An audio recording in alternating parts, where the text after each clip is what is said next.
Hello everyone. तो आज हम लोग देखेंगे कि एसएससी में नॉर्मलाइजेशन किस तरीके से होता है। तो उसके लिए सबसे पहले कुछ बेसिक स्टैटिस्टिक्स का टर्म पता होना चाहिए, जैसे मीन, स्टैंडर्ड डेविएशन, ये सब चीज़ें। तो देखते हैं कोई एक एग्जांपल के थ्रू मीन और स्टैंडर्ड डेविएशन को। तो मान लेते हैं एक छोटा सा सैम्पल स्पेस लेते हैं और उसमें देखते हैं कि अगर 10 मार्क्स का एग्ज़ाम है और 5 लड़कों ने एग्ज़ाम दिया है, तो एज्यूम करते हैं एक का आया है 9, एक का आया 8, एक का आया 5, एक का आया है 4 और एक का आया है 3। तो अगर इसका मीन निकालना हुआ तो होगा 9 8 17, 17 4 21, 21 और 3 24, 24 और 5 29, मतलब 29/5 ये हो जाएगा। इसको भी 4 ले लेते हैं अगर कैलकुलेशन सही करने के लिए, तो ये हो जाएगा 30/5 मतलब 6। तो इसका जो मीन होगा उसको म्यू से रिप्रेजेंट करते हैं, वो हो जाएगा 6। अगर स्टैंडर्ड डेविएशन की बात करें तो स्टैंडर्ड डेविएशन का फॉर्मूला होता है sigma is equal to square root of x minus mu का स्क्वायर बटा n, इसका सिग्मा ये होता है। तो अगर इसको हम लोग कैलकुलेट करेंगे तो ये होगा 6 में से 9 गया, इसको स्क्वायर रूट के अंदर लेते हैं सिग्मा। 6 में से 9 गया 3, 3 दिया 9, 8 में से 6 गया 2, 2 दूनी 4, 6 में से 5 गया 1, एक का स्क्वायर 1 हो जाएगा। 6 में से 4 गया 2, ये हो जाएगा 2, और 6 में से 4 गया 2 तो ये भी हो जाएगा। 6 में से 4 गया 2 तो ये हो जाएगा 4, और 6 में से 4 गया 2 तो ये भी हो जाएगा 4। तो इसका स्टैंडर्ड डेविएशन निकालते हैं। 4 3 12, 1 13, 13 और 10 23 में से गया 22, मतलब इसका जो स्टैंडर्ड डेविएशन होगा वो होगा √22। अगर इसको हम लोग बात करें तो 4.8 के अप्रॉक्स में आ जाएगा।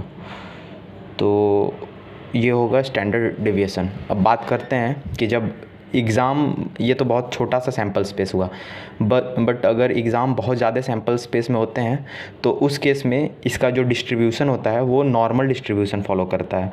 तो नॉर्मल डिस्ट्रीब्यूशन में होता क्या है कि कुछ एक मीन होती है, और मीन का जो मार्क्स होता है वो मैक्सिमम स्टूडेंट्स के मार्क्स होते हैं, और उसके बाद मार्क्स कुछ घटते हैं, और मीन से लेफ्ट जाते हैं तो भी मार्क्स कुछ घटते हैं।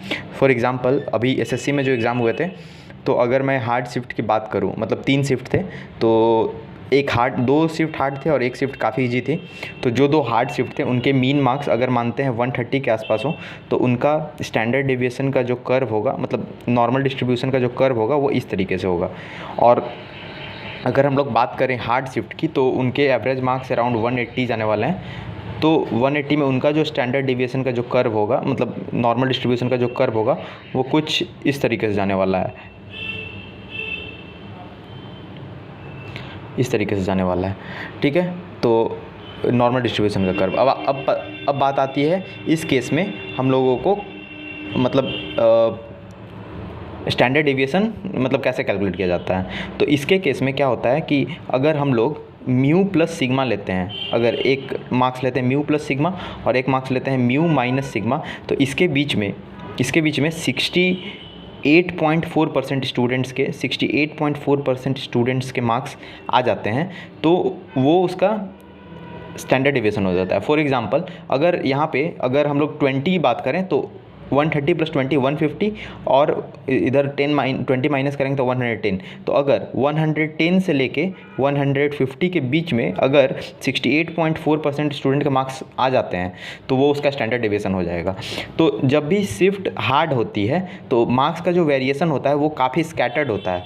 तो जब मार्क्स का वेरिएशन काफ़ी स्कैटर्ड होगा तो उसका जो स्टैंडर्ड डेविएशन होगा वो हाई हो जाएगा। लेकिन जब शिफ्ट हार्ड है तो उसका जो मार्क्स का डेविएशन है वो उतनी ज़्यादा नहीं होगी, क्योंकि मतलब अगर मीन 180 है तो काफ़ी लोगों के 200 मार्क्स भी आएंगे और काफ़ी लोग 160 में ही मतलब रह जाएंगे। तो 160 से नीचे बहुत कम लोग के जाएंगे, तो इसका जो स्टैंडर्ड डेविएशन होगा, क्योंकि 68.4% स्टूडेंट्स काफ़ी कम रेंज में आ जाएंगे, तो इसका स्टैंडर्ड डेविएशन काफ़ी कम होगा। तो इतना अगर समझ में आ जाए तो अब हम लोग एसएससी के नॉर्मलाइजेशन का जो फार्मूला है उसको समझ सकते हैं। तो नॉर्मलाइजेशन का फार्मूला ये है, ये काफ़ी मतलब ख़तरनाक देखने में लगता है, बट एक्चुअली में इसको समझा जा सकता है। एक्चुअली में अगर हम लोग देखें तो ये एक स्ट्रेट लाइन का इक्वेशन है, y = y2 - y1।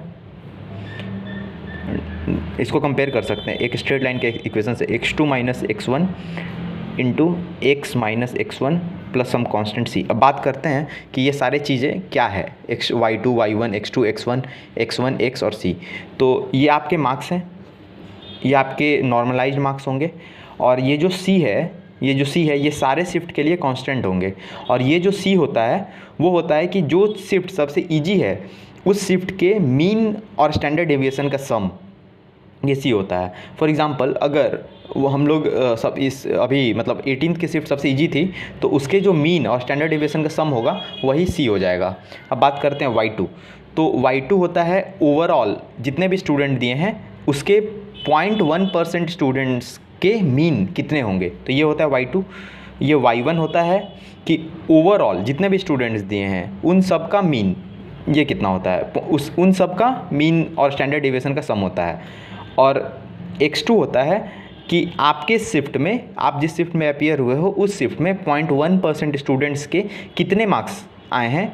और x1 होता है कि आपके शिफ्ट में मीन और स्टैंडर्ड डेविएशन का सम कितना है, 1 से आपका मार्क्स, और x1 है आपके शिफ्ट में मीन और स्टैंडर्ड डेविएशन का सम का मार्क्स। तो अभी हम कुछ एजम्पशन लेते हैं कि जैसे टोटल क्वालिफाइड स्टूडेंट्स थे 1,25,000 स्टूडेंट क्वालिफाई किए थे मेंस के लिए। तो हम मान के चलते हैं कि कुछ बच्चे स्किप किए होंगे, तो अप्रॉक्सीमेटली मान लेते हैं 1,20,000 लड़के एग्ज़ाम दिए हैं। हो सकता है इससे कम भी हो, बट मैं ये एज्यूम कर रहा हूँ। तो ये अपीयर्ड हो जाएंगे। अब इसको हम 3 इक्वली शिफ्ट में डिवाइड करेंगे इन 1,20,000। जानते हैं कि मतलब इक्वली डिवाइडेड नहीं थे, 18th वालों में काफ़ी कम बचे थे, बट मैं एज्यूम कर ले रहा हूँ। तो तीनों में 40,000 40,000 और 40,000 40,000 40,000 और 40,000। ये 15th में भी 40,000 से, 16th में भी 40,000 थे, और 18th में भी 40,000 अपीयर हुए थे। तो अब हम लोग इसका 0.1%, तो इसका 0.1% का बात करें मतलब 1/1000 मतलब 1 2 3 0 चल जाएगा तो 120 हो जाएगा 0.1%। मतलब कि MTG का बात करना है मतलब y2, तो वो 120 स्टूडेंट्स, टॉप 120 स्टूडेंट्स सारे शिफ्ट का मिला के जो मीन होगा वो होगा y2 या फिर MT। मैं इसको y2 से रिप्रेजेंट कर रहा हूँ। तो ये 120 स्टूडेंट्स का मार्क्स होगा। तो अगर अभी हम लोग बात करते हैं y2 के बारे में, कैलकुलेट लिख ही लेते हैं। y2 क्या है कि शिफ्ट काफ़ी इजी थी, तो 120 बच्चे के तो पक्का 200 मार्क्स आने वाले हैं। तो y2 तो एकदम 200 ही रहने वाला है। हो सकता है कि 0.1 0.2 कम हो जाए, बट 200 ही रहने वाला है। अब बात करते हैं y1 की। तो y1 होता है सारे शिफ्ट मिला के, जितने भी शिफ्ट हुए हैं तीनों शिफ्ट मिला के जो भी मीन मार्क्स हैं वो।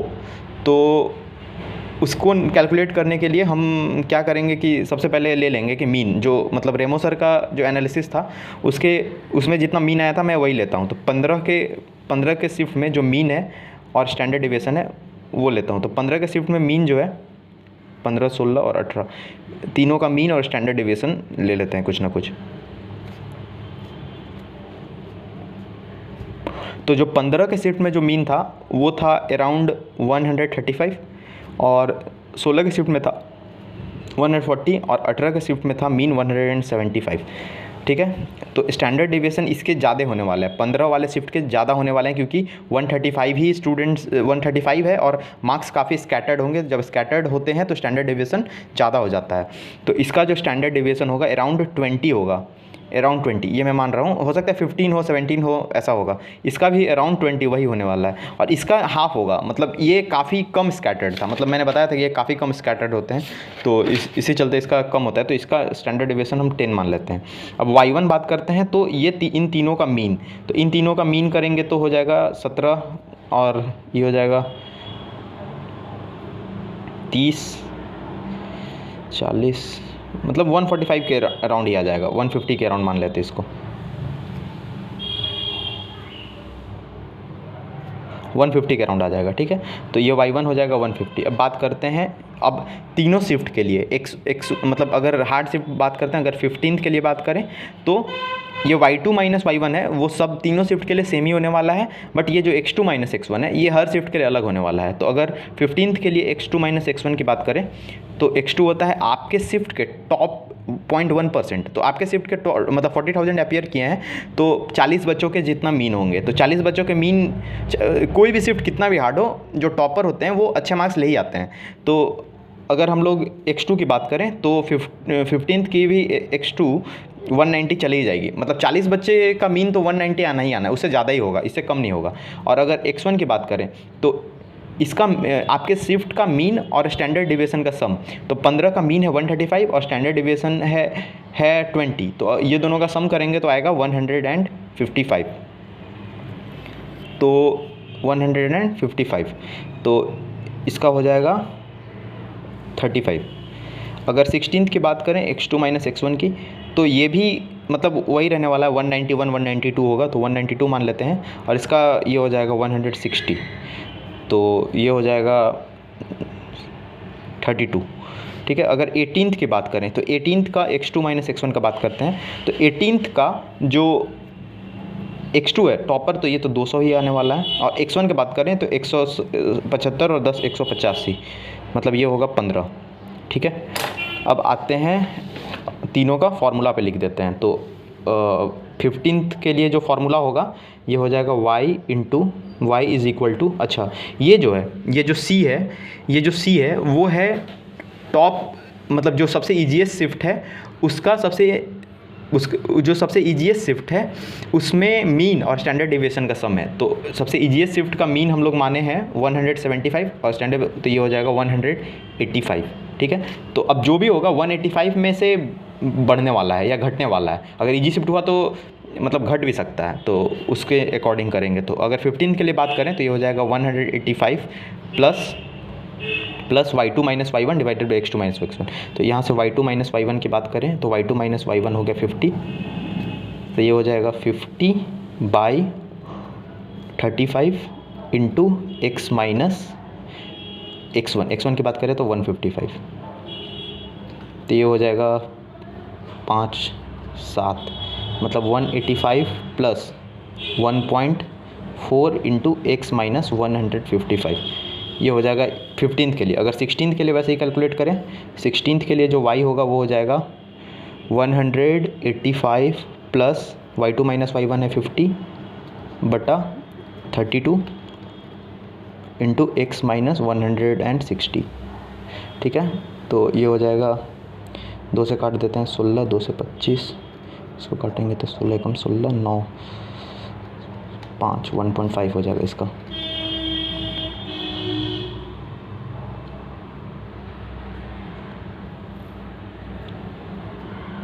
तो हो जाएगा 185 प्लस 1.5 इंटू एक्स माइनस 160।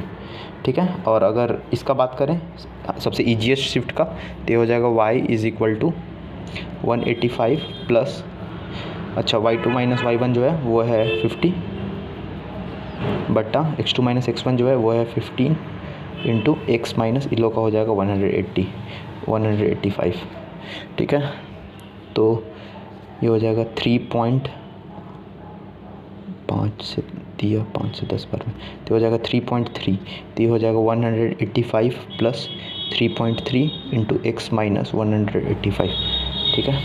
अब बात करते हैं मार्क्स की। तो सबसे पहले 15 वालों की बात करते हैं। तो 15 वाले का जो नॉर्मलाइज स्कोर था वो था 185 plus 1.4 into x minus 155, 1.4 into x minus 155। तो मेरे अकॉर्डिंग अगर किसी के 155 मार्क्स आते हैं तो ये वाला टर्म 0 हो जाएगा और उसका जो नॉर्मलाइज स्कोर होगा 185 हो जाएगा, तो मतलब 30 मार्क्स बढ़ेंगे अगर 155। अगर किसी को 150 आते हैं तो ये वाला जो मार्क्स है वो -5 हो जाएगा, और 1.4 इंटू 5 करेंगे तो -7 हो जाएगा। तो उस केस में अगर लिख देते हैं, अगर 155 है तो उसके 185 हो जाएंगे, अगर किसी के 150 है तो मार्क्स 185 से कम होंगे और 7 मार्क्स कम हो जाएंगे तो 178 हो जाएंगे। तो इस केस में 28 मार्क्स ही हो रहा है। तो मतलब कि आप जैसे जैसे नीचे जाओगे उतने कम मार्क्स आपके बढ़ेंगे, और 155 से आप जितने ज़्यादा ऊपर जाओगे उतने ही ज़्यादा आपके मार्क्स बढ़ते जाएंगे। अगर किसी के 190 आ जाते हैं इस शिफ्ट में, 15th वाले शिफ्ट में, तो ये हो जाएगा 190, मतलब 60 30 35 और 14 इंटू 35 करेंगे तो हो जाएगा 14 इंटू 4 कर लेते हैं ना, तो 40।